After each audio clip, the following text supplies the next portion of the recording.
This channel does not promote any violent, harmful, or illegal activities.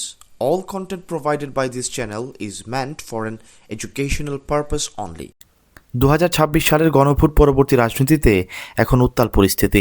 July জাতীয় সনদ বাস্তবায়ন এবং সংবিধান সংস্কার নিয়ে বিএনপি এবং রাজপথের দুই মিত্র জামায়াত ইসলামী ও জাতীয় নাগরিক পার্টি এনসিপি এখন মুখোমুখি অবস্থানে। বিএনপি যেখানে এই প্রক্রিয়াকে অসাংবিধানিক বলছে, সেখানে জামায়াত ও এনসিপি একে দ্রুত কার্যকরের দাবি জানিয়ে আসছে। বিষয়টি এখন আর কথার যুদ্ধে সীমা নেই, এটি এখন উচ্চ আদালতে গড়িয়েছে।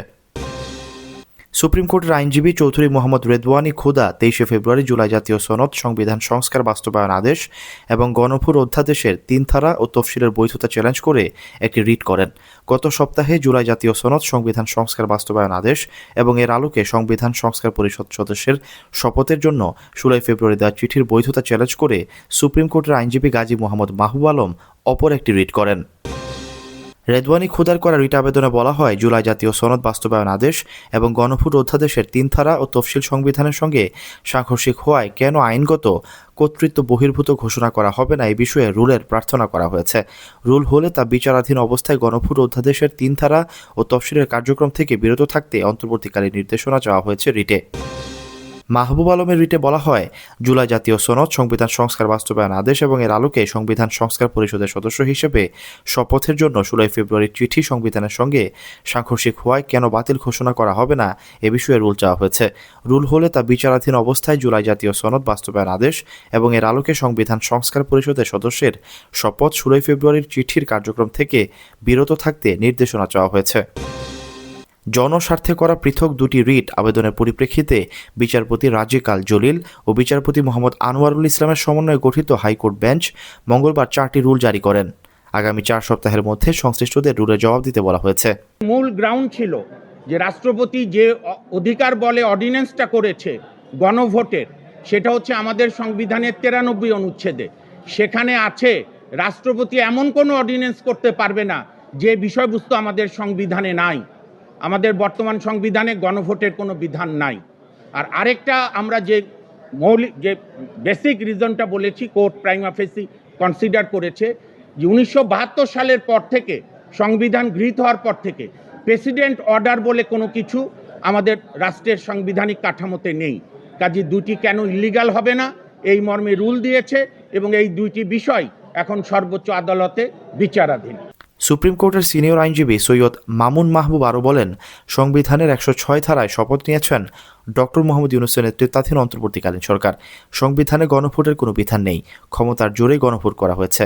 হাইকোর্টে দেওয়া রুল বিজয়ী হলে গণভোট, জুলাই সনদ, বিরোধী দলের সংসদ সদস্যদের গণপরিষদ সংস্কারের নেওয়া শপথ বাতিল হয়ে যাবে।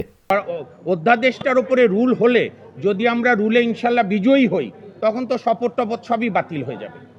মেইন অধ্যাদেশকে আমরা সহজ বাংলায় আমরা জুলাই সংস্কার শর্টকাটে আদেশ এবং গণভোট এই দুটির প্রোপ্রাইটি চ্যালেঞ্জ করেছি।